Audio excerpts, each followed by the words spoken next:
if everyone in the back would please come on up. There's lots of chairs up front here. Get your cup of coffee and sit down for an hour of enlightenment. It's like church. I'm Karen Strickland. I'm one of the co-presidents of CELU. Regina Cristione, right there, working as always, is the other co-president. Our hope is for this forum to be a civil opportunity for everyone in our community to get together and learn about what our candidates feel about the issues. There are three groups of people we need to start off by thanking. First of all, I want to thank the candidates. This is really wonderful that you guys are willing to give up of your time and serve our community. It's a really big obligation, and I think it's wonderful that you are willing to do it and that you would come and talk to us in this kind of a setting. So thank you very much. Second group, thank you guys all for coming and coming out in the evening and participating in the process. It's really important. And the third group is, I want to thank the Citizens for Informed Land Use, the board and the people who are working so hard to kind of make these things happen. Our moderator this evening is Jenny Blumenthal. She will be stating the questions.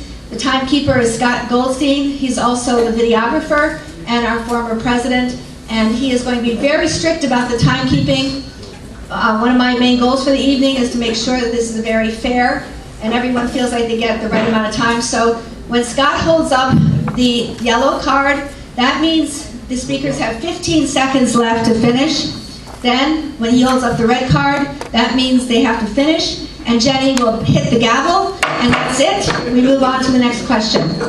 So, people have been mailing in questions over the week, and they were giving questions in this evening. So the questions are all written out here. If you want to talk to one of the candidates after the event, you're welcome to walk up to them, but people don't talk during the event. One of the questions that people have asked me is who can vote in the primary? The primary is June 4th.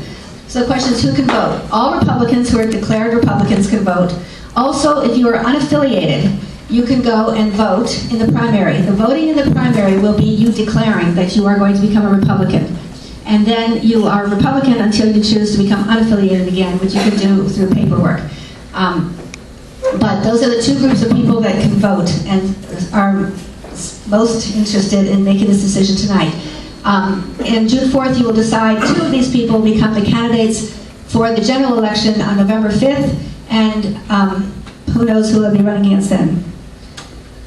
So, do you guys have any questions? They drew numbers for their position. So here in spot number 1, we have Chung Yin Liu. Beside her is Eric Hines. So Chung Yin is a school board member. Eric Hines is our current mayor. Mag Nichols, deputy mayor, and Kimberly LaMountain, planning board member. All very distinguished people. Thank you again for coming. And so without further ado, turn it over to Jenny. All right, I hope this thing doesn't scream at me. The first question regards fire safety. The question reads. Hold on, Jenny, do we do an show? Oh no, you get to do your 2 minute statement. Sorry. They each get 2 minutes for opening statements. Then the questions, they each get 1 minute to answer questions. And then at the end, they each get 2 minutes for closing statements. The only perturbation is if a question is directed to one person, only one person. Karen, use the mic. Here. Or the other one.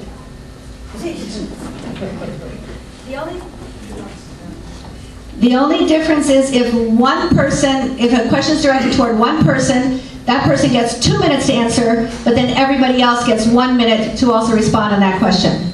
So 2 minute opening statements, 1 minute answering questions unless the question is directed to the person. Everyone gets 1 minute to respond. 2 minute closing statements. Good? Good? 2 minutes opening statement.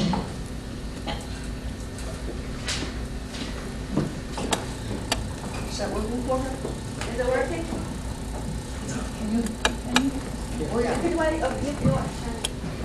Just switch mics. Oh, check. I thought Bob had it all working. Yeah. Just don't break. Good evening. Many thanks to CELU arranging this forum. My name is Chongying Chen Liu. I have living in Holmdel with my family for 22 years. Currently, I am elected member of Holmdel Board of Education for 9 years. I have chaired many committees and I was the vice chair last year. I have learned and executed the responsibility of leadership, management, and fiscal oversight. In the current school year, the Holmdel Board has a $59 million budget, plus a $14 million of Holmdel 2020 initiatives, and over 400 employees. I have confidence my BOE experience make me very comfortable to work with Township's $28 million budget and 100 plus staff. After taking many courses, training, and an exam, I was awarded as a certified board leader by the New Jersey School Board Association in May 2018. I can proudly say that my record in leadership and dedication speaks for me. Additionally, I was the vice president of the Monmouth County School Board Association. Again, my record of handling the complexity of school board matters speaks to my ability to be your township committee woman. This is what I'm looking to accomplish first. My first priority is to improve the fire safety and emergency service by providing a centralized location for a firehouse and appropriate amount of equipment and personnel. Second, I would like to review the line item of budget and to look for additional revenue and resources to avoid raising the property tax. Thank you. Thank you.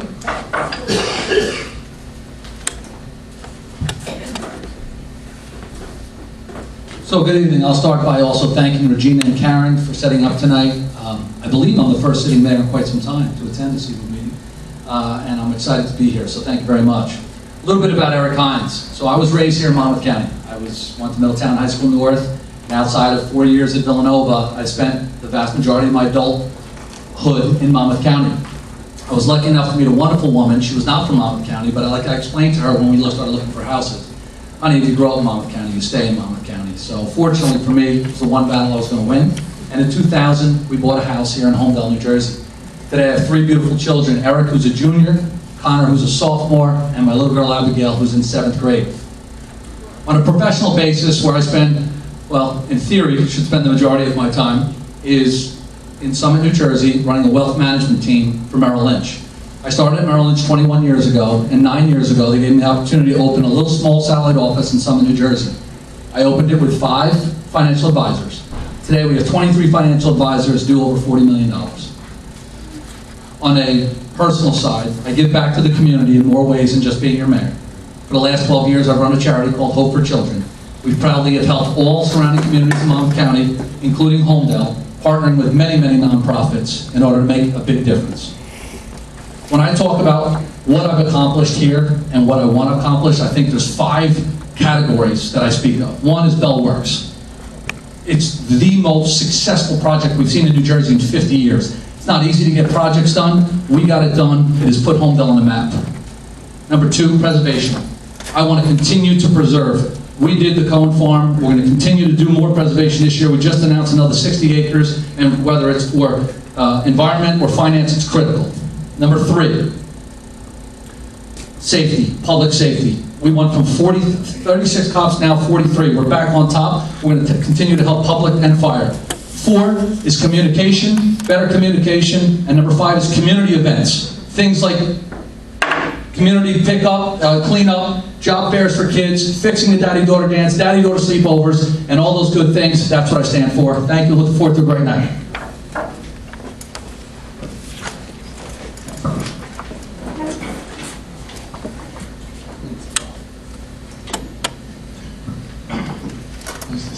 Okay. Thank you, Selu, for putting this evening together. 3 years ago, I knocked on most of your doors and asked for your support to be elected with Mayor Eric Hines. We both believe strongly that the children, families, and taxpayers of Holmdel deserve the very best in local government. It has been an honor and privilege serving the residents of Holmdel since 2016.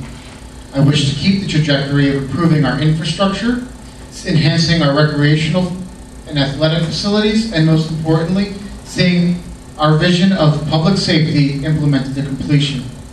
I have spent countless hours working with our youth groups, parents, and concerned residents about the future of our parks, open spaces, and athletic fields. Recently, we approved a $2.5 million bond ordinance that will hopefully put this vision into reality sooner than later. All residents, from the youngest to the oldest, should be able to enjoy the beauty that is our town. Now, I believe primaries are an important part of the electoral process. Sometimes they can be very good at settling internal party differences. However, this primary is completely artificially and manufactured by outside influences. On March 6th, the Holmdel Republican Party met at Bellworks Library.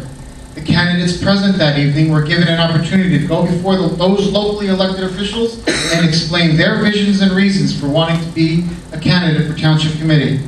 Mayor Eric Hines and I won that election easily. However, our local Republican chairwoman chose to ignore the will of the people and took orders from a higher political boss. After several offers and negotiated agreements, I was told I needed to pull my petition and not run for a few years so I can get back on track. I am not here to advance my personal career. I am not seeking higher office. In my 19 years of emergency services, I have shed too much blood, too many tears, and lost too much sleep to let outsiders come into our town and divide us. As a public servant, I have a responsibility to the people of Holmdel to make sure that we stay positive and that we... Thank you. Thank you.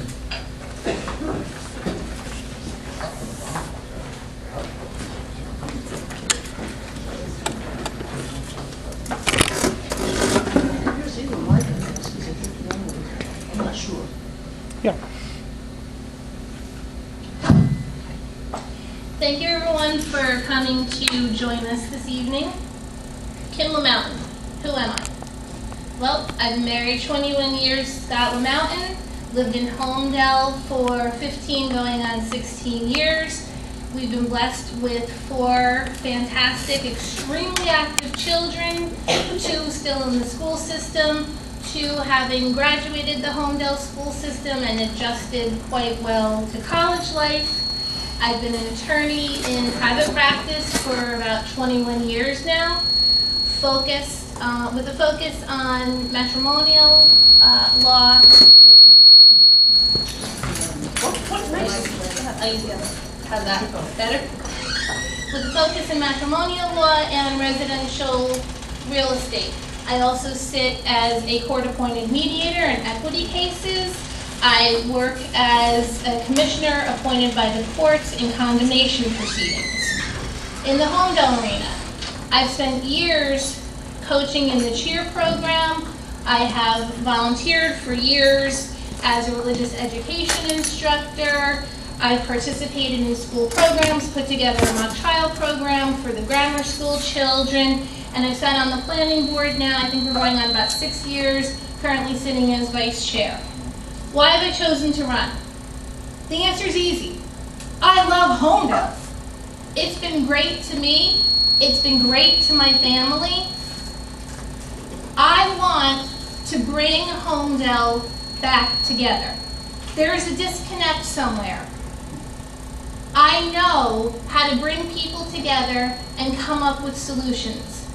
And I'm asking for that opportunity as someone who's never been involved in the political arena before to give me that chance and correct the disconnect that's going on. Thank you.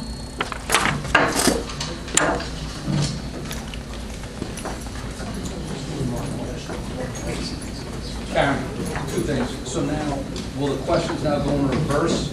Right. So that the question will start with Kim and go this way? Yeah. And secondly, that's quite annoying. Everyone's at the sit down now. It's hard to. I think if that's turned off and we're staying here, But now yours is to be on. Yeah. Yes, But- mine's on, as long as I Yeah, don't and so it's swallow. going to be in reverse order. So Cheyenne started, so now Kim Kim starts. starts, and then you'll each person and start separately. Okay? Right. The first question of this evening concerns fire safety. And this would start with Kim and then go through the rest of you. What is your position on improving fire and emergency services for the entire town? If recruiting efforts are not successful in getting enough volunteer firefighters, for example, 60 firefighters by June 30th, what are your thoughts on the next steps to ensure that Holmdel has the proper staffing of firefighters that it needs? 1, where is the best location for a centralized fire station? And 2, would you be in favor of appointing a citizens advisory nonpartisan committee to assist the township committee with decisions on fire emergency services? Okay, it's a lot in one question. We do need more folks, obviously, volunteering for our safety programs. One of the issues we face, I understand there's been a lot of discussion about whether or not do we move to a situation where our volunteers become paid employees. By doing that, we are opening up a can of worms, having to pay, let's say, not only firefighters, but also having to pay first aid folks. We need to work on recruiting. I think there was a proposal, and it may be in action already, in regard to bringing some Brookdale students over through a program where they earn credits. I think that's a fantastic idea. Our problem is that the age that you want the volunteers in, that 18 to 24 age range, they're gone at college. Make sure so that closer to your mouth, I guess, next time. Could you guys hear back there? No. So closer to your mouth. Is there speakers in the back? Like, does everyone hear that? Yeah. Check. Yeah. So, Karen, if you can get some verification, because I wouldn't want Kim to speak and if the back can't hear, just wave to us or something, that way we can get some direction. I mean, I don't think we have to be. There's several tiers of speakers throughout the room. Eric, we can hear you. Kim, can you give us a sound check? Listen, there are some seats in the front too. I know it's a little bit like high school where nobody wants to sit in the front, but we can't, I mean, there's 5 or 6 in front, so. Steve, come on, sit down. They want the cookies. okay. Mike, you get same question for Mike. Just a second, guys. I want you to do a sound check because there's no. Check. Everybody hear me? Hello? Yeah. Just close. Okay, hold it closer. Okay, Hello? there you go. Yeah. You give us some. Check. Chunyi, check. Yes. Hello. Hello?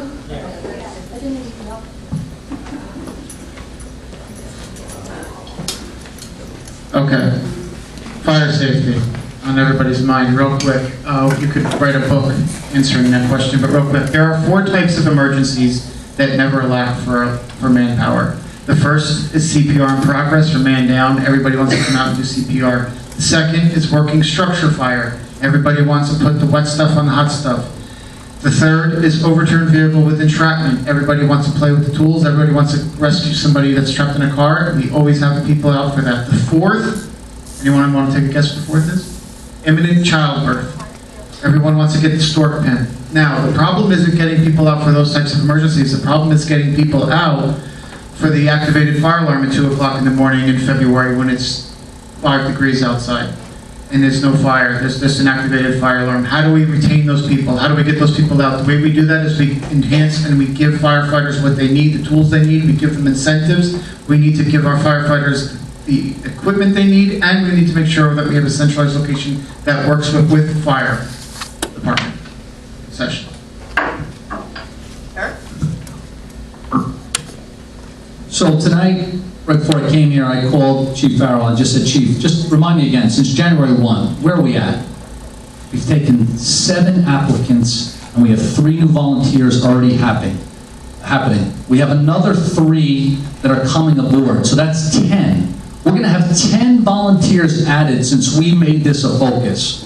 Now, I'd like to take credit that it's me on that billboard, but it's more than that. It's more than that. We as a township are now actively working with the volunteers. And listen, before we talk about how we're going to handle fires, we should start by just thanking them more often. Look, they are the difference between the structural fire on a windy day, blowing 3 houses down and just taking 1 out. I have been on the phone throughout the state, and there's not one example of professionals and volunteers working perfectly. I believe that we can do it with volunteers. It takes a little culture. We're going to spend the money, put a centralized firehouse somewhere in the center of town, and we're going to give them the training and the resources they need to make it happen. Julie? Yes, the firehouse is a very important thing on the top of everything. Without a right location of a firehouse, everything could happen in a second. My house burned down to the ground 40 years ago. So I have a painful experience. I do not want that happen to anybody. As I know, our recruitment is very successful at this point. So let's wait and see how that goes, and we pick it up from there. I will work with the township committee to get the best for our residents. Whatever costs our residents' safety and property, the life and property is the most important thing in my head right now. So I'm going to work with them and come up with a solution. Mike would be the first person to answer the next question. Taxes.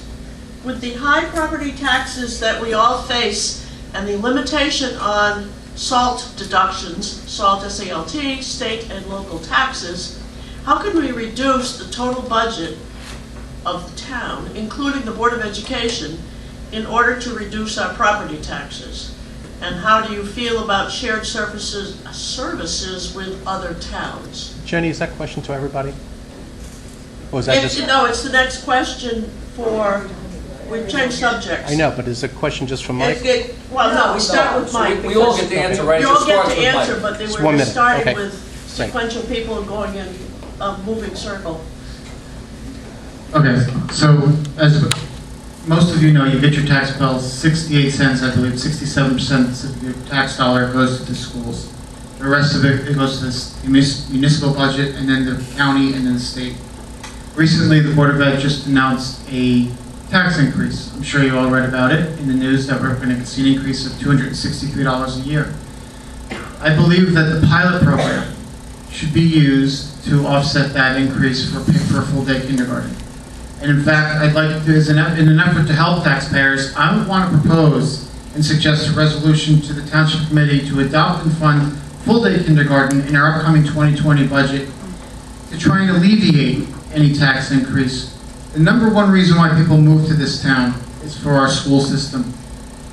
I believe that our children are our most precious and treasured resources, and we should help fund them. Eric.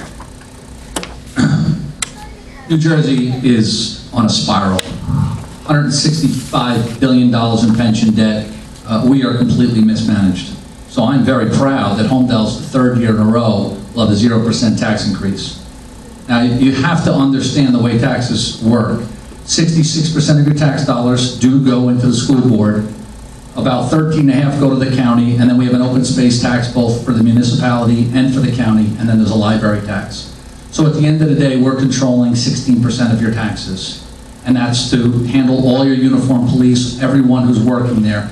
So, yes, we are going to have a revenue stream that's going to be wonderful from the development at Bellworks. But there's a lot of work that needs to be put into our infrastructure, our roads, and things that will make a huge difference here in our town.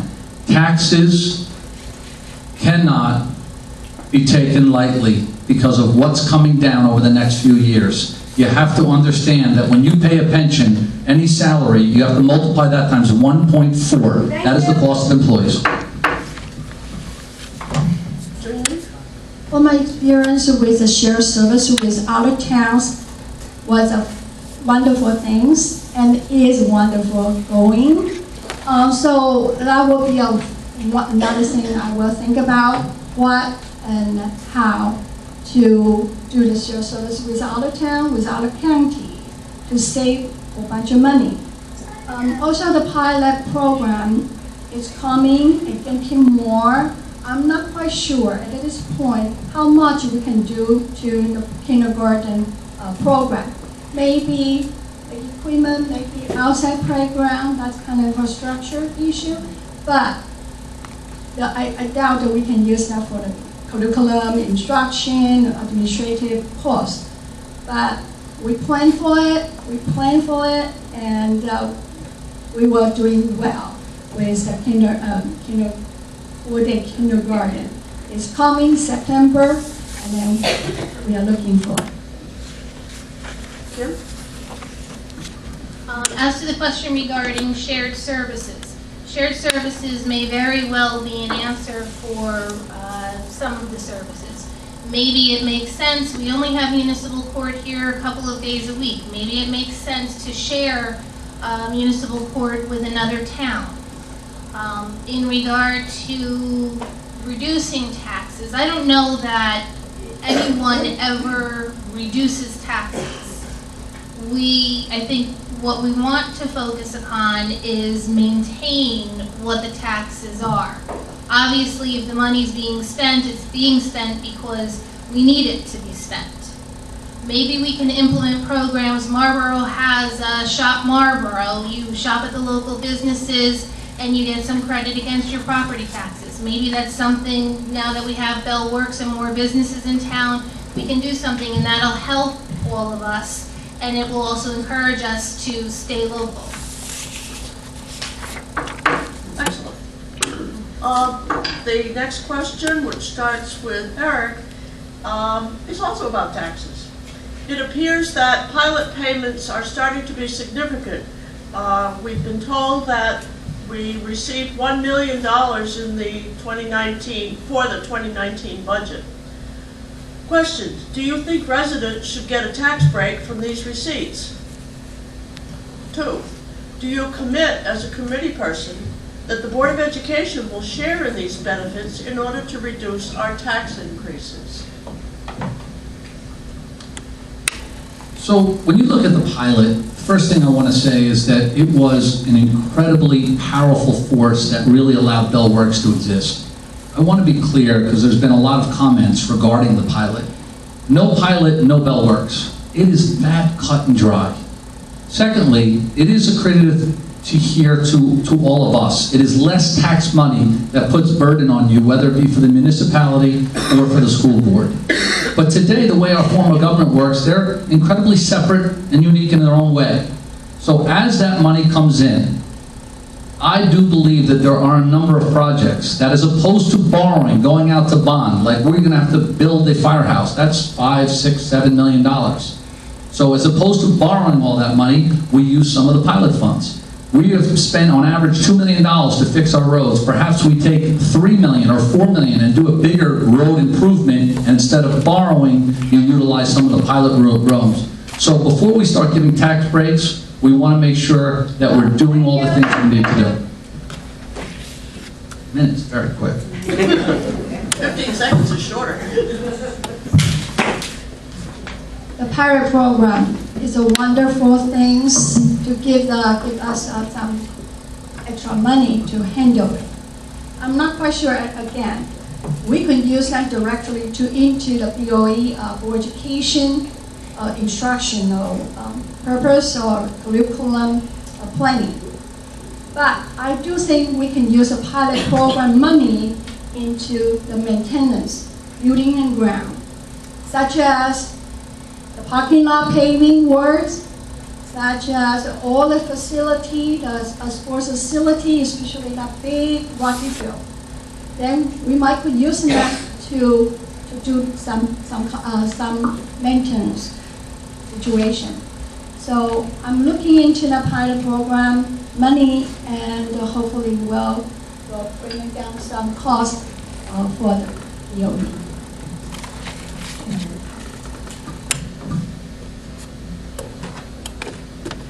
I think we need to look at the big picture.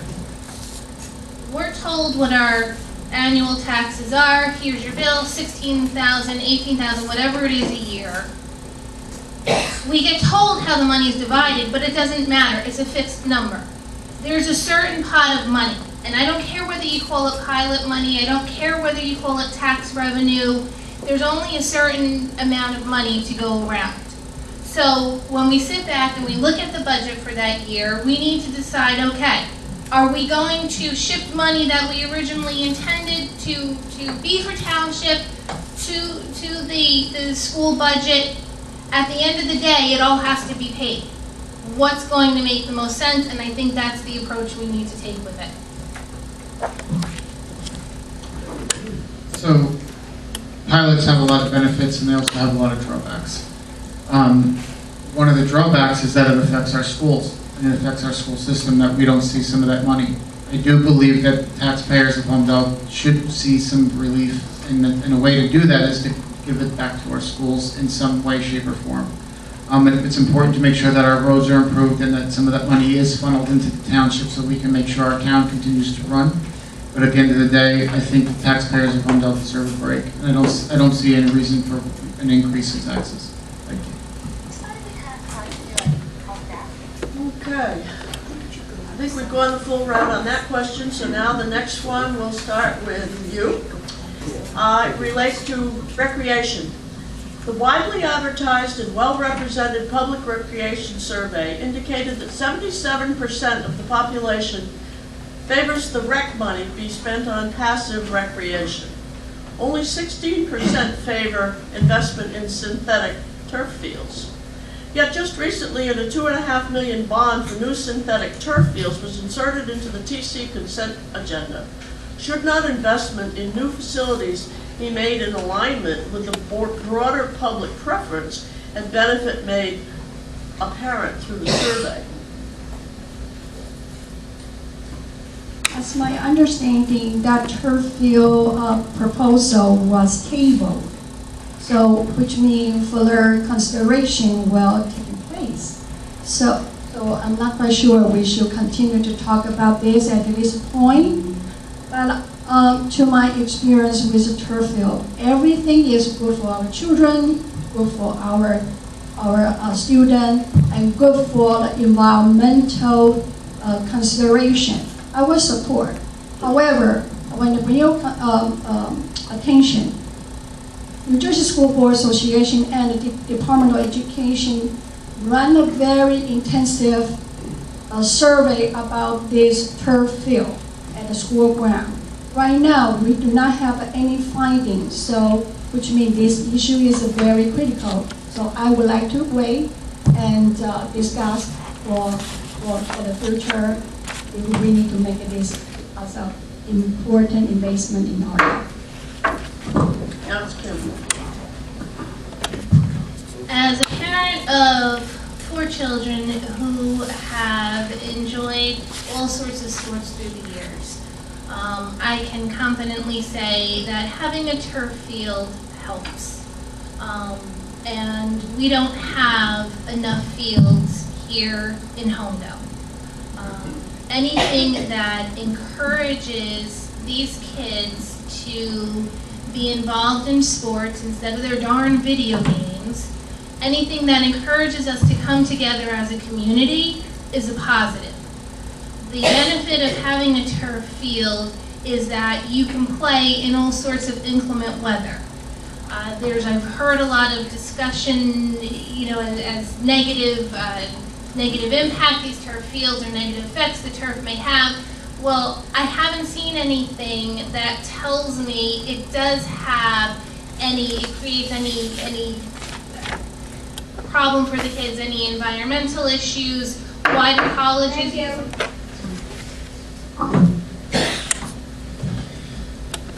So, the turf field that was on the consent agenda was pulled, but we were not aware of it. We didn't know about it at the time. It's not saying I'm opposed to a turf field. I'm not saying I'm in favor of a turf field, but I do believe that the public should have an opinion, have the ability to have input on such a project.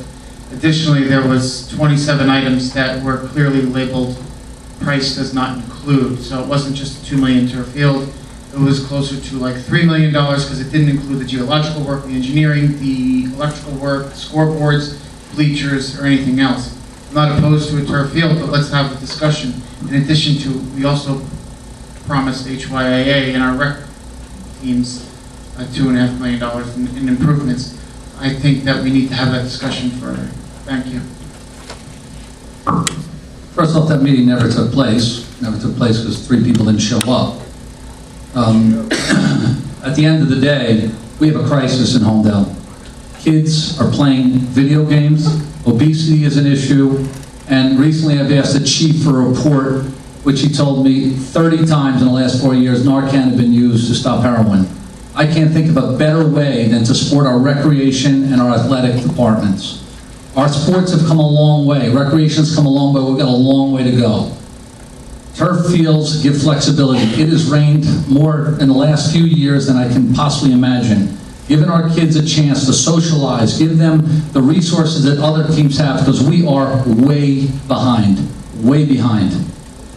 It's an easy fix. Thank you. Let's see, everybody made it on that one, so now we'll move on to Palmer Avenue. You might be aware of the proposal for building a 60 apartment unit on Palmer Avenue. This is new. 2 years ago, a similar proposal was discussed at length at the township committee meeting. It is an established fact that often this area of Palmer Avenue gets flooded and becomes impassable. There are real-life instances where ambulances and emergency vehicles cannot cross the flooding and have to reroute. There is no change to that situation, putting Holmdel residents at risk. On top of that, these 60 units will be built right in the middle of this flooding, with no chance of allowing access to emergency services during flooding, which puts their lives at risk.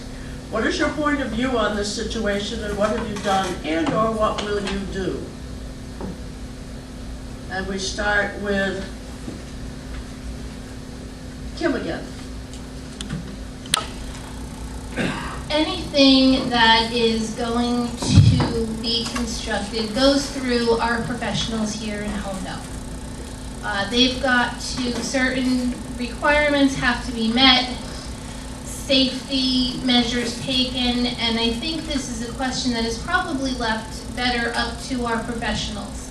If the folks constructing the complex cannot do it according to all of our safety requirements, if they don't satisfy all the criteria of our zoning and planning boards, then the project doesn't happen. And I think with those parameters in place, on top of the professionals that these folks have to initially meet with, I believe that we're well protected. Mike? So the flooding on Palmer is nothing new. That's been going on for generations. But what I have done is spearheaded efforts to work with the Rutgers Resource Water team at Rutgers University to make sure that this problem is addressed and addressed properly. We have been working with our engineers. We've been working with also Middletown. We've been working with the Environmental Commission, has spearheaded numerous efforts to get this problem resolved. Now, as far as the affordable housing, the units being built on Palmer, I hope they never get built. I really do. But in the end of the day, there's still people and there's still residents that live on Palmer, and there's businesses that are affected by that flooding. And it's our responsibility, and it takes leadership to make sure that it gets addressed by the proper authorities, by the state and local officials that can make sure that we can get grant money to make sure that the flooding issue is resolved. Thank you. Eric? The COA is a real challenge. The COA obligation that Holmdel got put us in, again, a unique situation. This is, one of the issues facing all of New Jersey. Fortunately, we worked very, very hard to come up with 3 properties, and Palmer happened to be one of them. As someone who sits on a planning board said, Kim said very, very well, they will still have to go through stringent meetings and go through all the things and to make sure that those houses will properly be able to be lived in. We certainly don't want people spending money, whether it's $60,000 or $600,000, and to suddenly be in a flood zone. So if our professionals deem that impossible, then that development will never take place. At the end of the day, I believe in the professionals that we hire, that they will protect the town of Holmdel the right way. Thank you.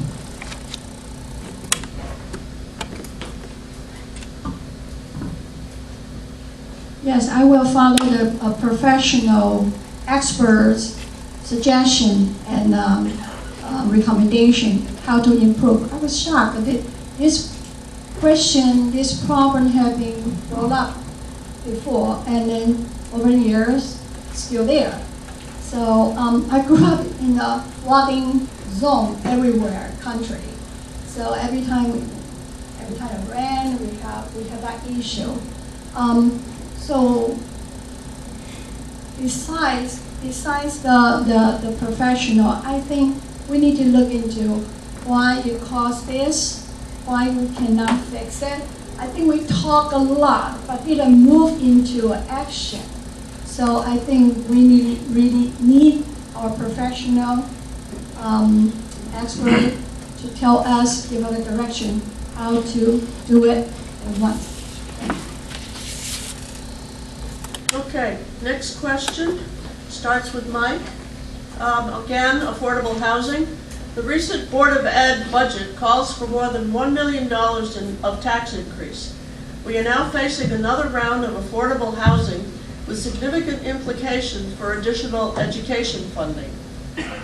Do you have any thoughts on how the affordable housing plan has been handled and how it should be handled? Thank you. I like that question. So I think it's important that we trust our professionals, but I also think it's equally important that we verify what they tell us. While going through the affordable housing process last year, I reached out to other counties and professionals in other towns up in Morris County that have similar demographics to Holmdel. I believe that we settled properly and it was done right. I don't see another town in Holmdel and another town in New Jersey that made out as well as we did with the affordable housing situation. It's critical to understand how well we took off. You can't compare to what we did, what we accomplished last year. There was countless hours spent working behind the scenes trying to get this done so we can settle at the lowest possible number. We were able to get a number, no other town in New Jersey has the number we do with similar demographics. Thank you. I think that's very important because when we were originally given all the sites, we ended up redoing everything and reducing the amount of units by over 200. We did that by a few different ways. When you get a number from COA, there are ways to get bonuses if you include seniors, if you do rentals. So we utilized all our bonuses to minimize the total amount of units. So just to help educate someone, once they give you, COA gives you a number and they said you need to build 50 low-income housing, moderate-income housing. Well, no developer will do that. They'll say, well, we'll lose money or we'll break even. So they say, I want 50 units, I want 100 units. And we have to use our professionals to negotiate to minimize this. Look, the reality is our school system has been as high as 3,500 and change. Today we sit around 3,000. But if more houses come, that is an infrastructure problem we need to be aware of. And that's why we need constant collaboration with the Board of Ed. Thank you.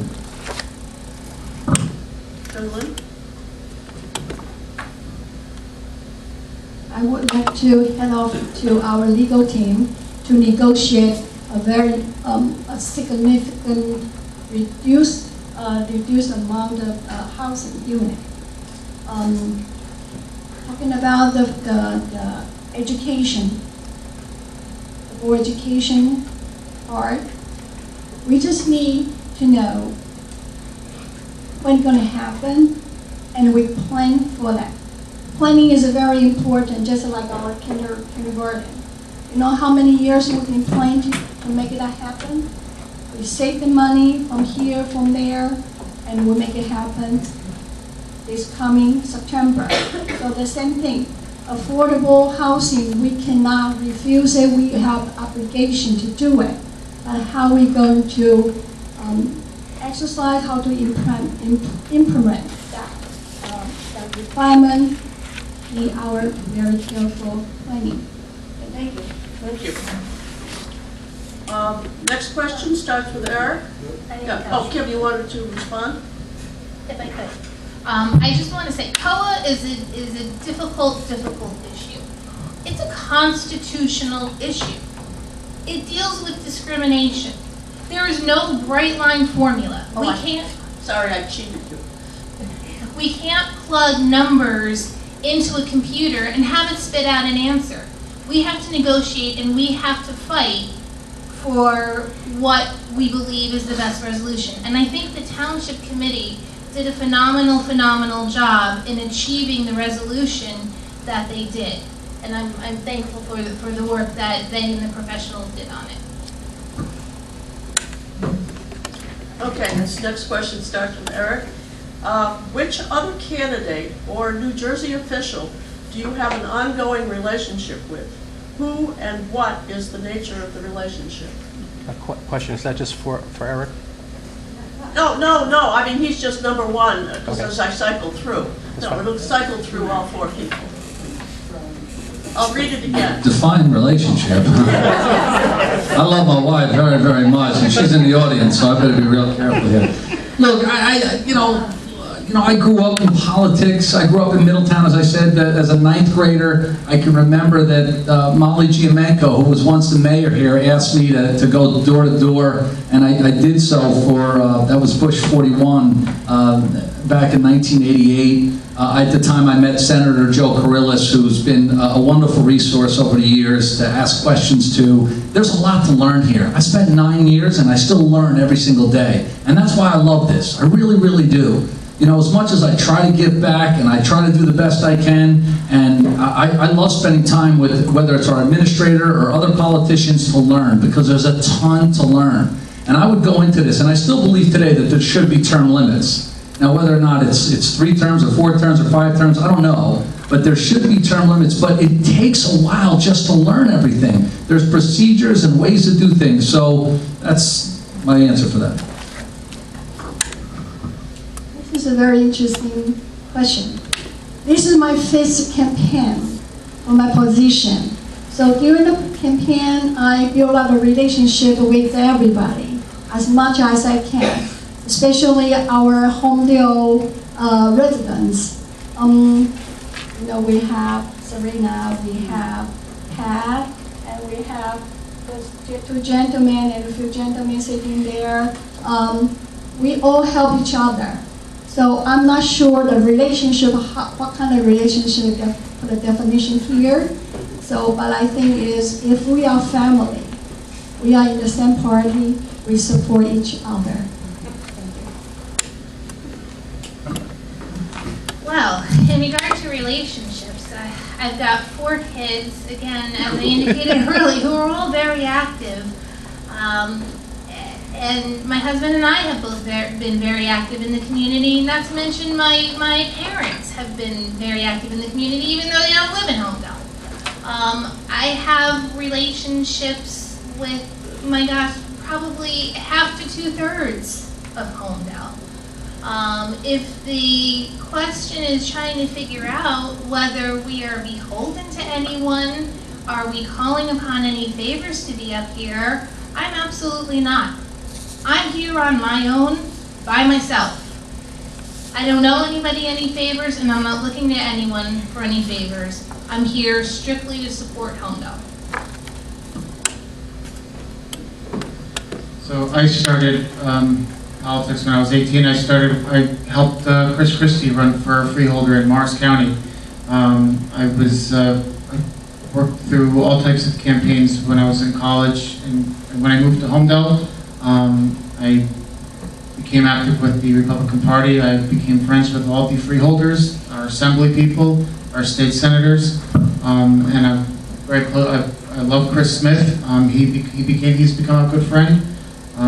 But I am also, like Kim said, I am not beholden to anyone. I don't answer to anybody. I answer to the people of Holmdel. You elect us, you elect me, and I answer to you, no one else.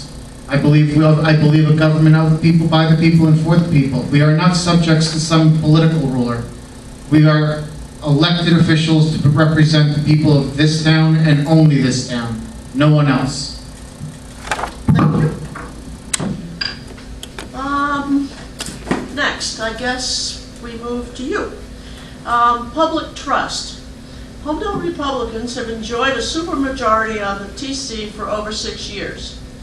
During this period, residents have initiated lawsuits against the town, have formed ad hoc watchdog and opposition committees, and have been filing multiple OPRA, that's Open Public Record Act, OPRA requests for township records. This is evidence of an increasing trend of mistrust of the Holmdel TC specifically. What would you do to reverse this trend? And this would start with you. I think effective communication is the key. If at this point, if you ask a different person, you might get different answer. So I think it's township committee working very hard. If they don't have give out the same message to the public, then public get confused. That's why the board education, we have been working this very hard. We want to have one message to get out, so people could hold it as they can trust us about the message we want to say, what kind of action we want to do. So that will be, I think, will reduce this kind of trust, the untrust to the minimum. Okay, Kim? I ask you folks, what do you want? What will help you feel more a part of the township committee? What will help you feel more of a part of the decision making? We have the meetings, people attend, participate in the meetings. What else is there that can happen? We need the answers from you. I think it's wonderful that everyone wants to be involved and part of the process, understanding that there are only so many hours in a day and so many days in a week. It can't become a 24-hour, 7-day-a-week job for basically volunteers on the township committee. But I would look to you and say, okay, what is it that gives you confidence in what we do? Mike? So leadership matters, and one of the things we have as elected officials is a responsibility to make sure our government is run properly, openly, and transparently. I believe that it's sometimes those decisions that we make are not always easy, but we must make sure that it is done transparently. Whatever issue we may face, it's you, the citizens, that we answer to. And I believe that all this, we can't always go into details with certain things, but I believe that doing things openly and transparently and communicating to the people what's going on, why it's going on, as best we can, is very important. You know, I think one of the things that we face a challenge with at the days of the internet is communication. And that's why, as your mayor, I've tried very, very hard to do an open monthly communication.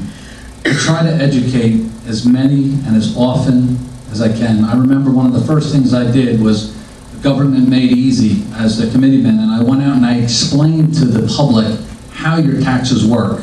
You know, it's okay to be upset because the taxes are high, but maybe that's not just our mistake at that point. And it's okay to be upset if you don't understand. But we only get a dozen or so people at each meeting, so we have to reach out to the community via the internet, via different vehicles, to make sure that we're constantly educating those and teaching them about how government works. As far as supermajority, well, you know, we'd all have to be on the same page in order to be a really supermajority, and that really hasn't been the case. So it's wonderful that, you know, we can talk about different pieces, but hopefully we can collaborate and really move forward with good communication, both externally and internally.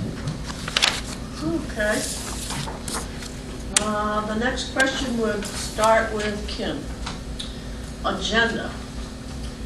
There have been criticisms of the lack of transparency and accountability of the Township Committee.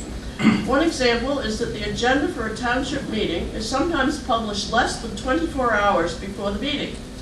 Another example is the reading of the 2019 budget by title only, without the details attached to the agenda. Yes or no? Questions coming. Do you commit to increasing the transparency and accountability of the Township Committee? 2, would you favor a 48-hour pre-posting of the agenda prior to the TC meeting? TC meetings are on Tuesdays, so far.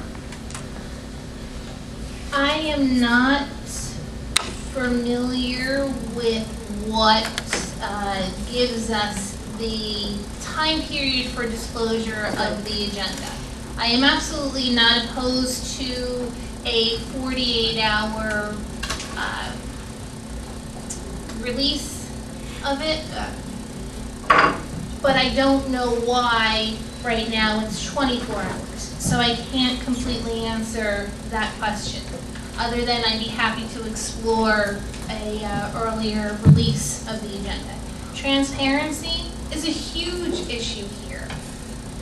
For whatever reason, as I said, there seems to be some disconnect amongst members of the township committee, amongst township folks and the township committee, and it's not necessary. We need to work together, and transparency is one of the issues that is going to have to be addressed and solved.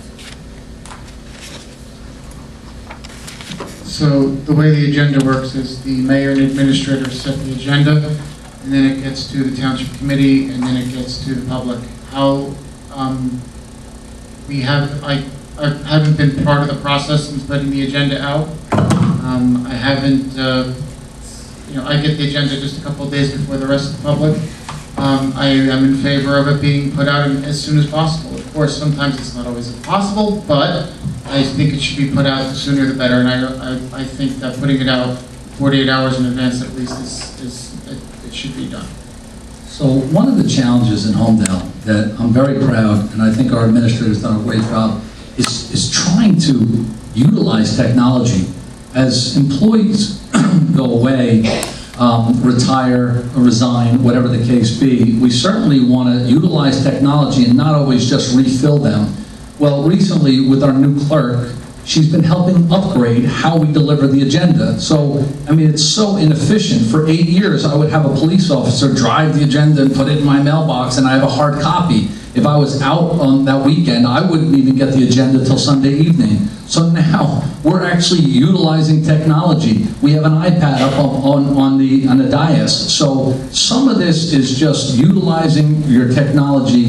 It's not really a product of, I would love to have it there 72 as soon as you can. You can't really have it a week because things come up. But there's no reason why we shouldn't be able to have it in the format, easy to read for the entire public, 48 hours to 72 hours ahead of time. Thank you. With meeting day on a Tuesday, you want to do the 48 hours, actually it's very difficult. Just like for meeting on Wednesday, we're trying to do 40 hours, and we have a big issue because a lot of things over the weekend could change. So I agree, if we're using the technology, we can shoot it out much faster. But at this point, I'm very happy about those kind of agenda centers setting on the website. So you can go check. But I think after the technology got implemented very carefully and very usefully, then I guess we could do sooner. But again, meet twice a month, and on a Tuesday is very tough. I think township committee will do their diligent to do the best to get out the agenda. Okay. Agenda. And Mike would start this one. A consent agenda groups items deemed routine matters into a single agenda item that is approved as a single motion without discussion. Yet many items on the consent agenda exceed the everyday government operation expenditures. What would you propose to improve on this process? Starting with Mike. Okay, so you're asking about items that are placed on the consent agenda for bills that are over 3,500, or you're just regular consent agenda? Well, the consent agenda, I think it was streamlined this year just to make things a little bit more efficient, so we're not, it makes them, otherwise we're reading things way too long, it goes on, the meetings are just go on and on, but the consent agenda should be more accessible for the people to understand and understand where it is, how it is on the website. There's something called open government. I wish our town would do this, and I think it's something that it's very positive. Other towns do it, but open government puts the consent agenda on the front page of other towns, and allows people to see makes it easy to read, makes it so it's not so hard to find. But I think that the consent agenda should be accessible, transparent, and understandable. Eric? Yeah, so I guess I'm a bit confused. It simply lists a number of the different items, and very simply, any committeeman would just, and it happens all the time, I would like to pull line item number 2 for discussion. So in theory, most of the things on the consent agenda don't require discussion. But as it happens all the time, you simply pull the item, you discuss it as adults, we can hear discussion, and you can either pass or not pass based on that. So quite frankly, I don't know what there's much to change on consent agenda. I think it's pretty straightforward. Thank you. Jolie? I will go to other towns, how they operate those kind of meetings, how they address the agenda. So, and then go from there. If there is a room for us to improve. Yeah, since residents bring up this issue, so we should look into if there is a room to improve.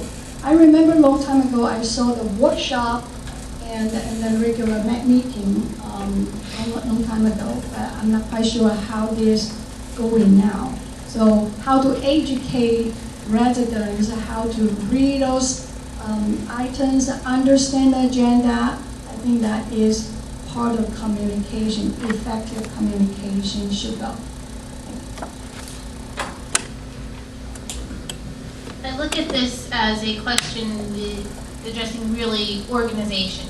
How to run the meetings, how to discuss issues. I am absolutely open to modifying the process if that's what's going to work.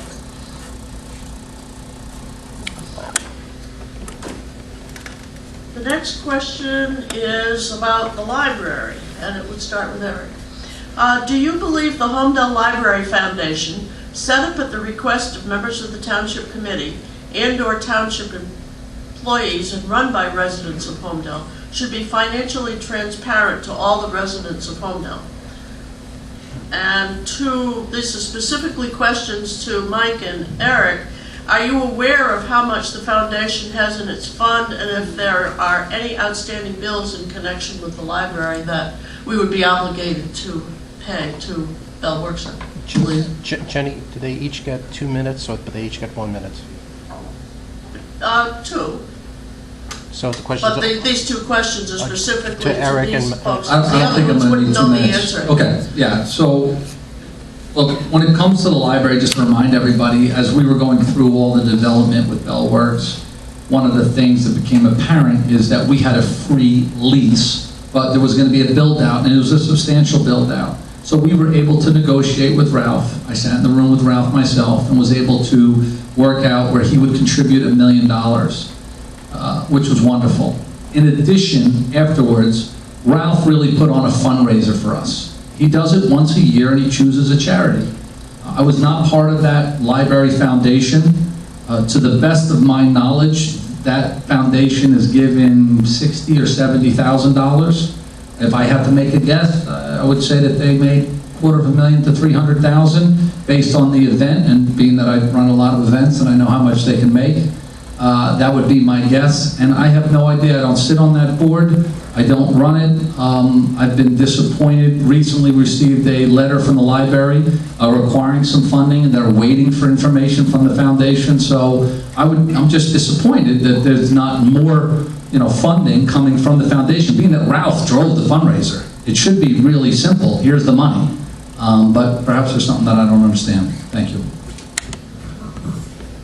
So at the end of the day, I'm happy the library is there. I was not on the Township Committee when the Library Foundation or the library, when those discussions were taking place, but I have nothing to do with the Library Foundation. I was never involved in it. I was never part of anything with the Library Foundation, so I think, of course, every foundation should be transparent and open with their finances, especially when it's benefiting our residents, but I have no idea what, I don't even know who's on the board completely. I don't know. It's not part of, I wear so many hats in this town, I can't keep track of the Library Foundation too. Thank you. Do you ladies have something you want to add to the question? Well, I think it's extremely important that there's transparency with the foundation. I mean, it's Holmdel Library. I don't think there's even a question about that. I was in that fundraiser, helping up front. And how much money raised that day, I have no clue, but I work hard for that event. It's a shock, I don't know what happened, but again, just like him, we're not really in that position. We have nothing to provide, but I hope we can have the money to make our library more effective running. I'm going to read the last question. There are other questions that I have here, but Karen wants us to be done by 8:45. So if you have any other questions that you want to address to a particular candidate afterwards, just you can buttonhole them politely and talk to them. But I'm just going to ask the last question of all four of them because it's kind of a general question, and then they will have their final statement. The question is, what are your to-do list priorities once you are elected? What are your plans for addressing these priorities, and how are you going to fund these priorities? And that would start with Chun Li. Fire safety and awareness is my top priority. Again, I do not want anyone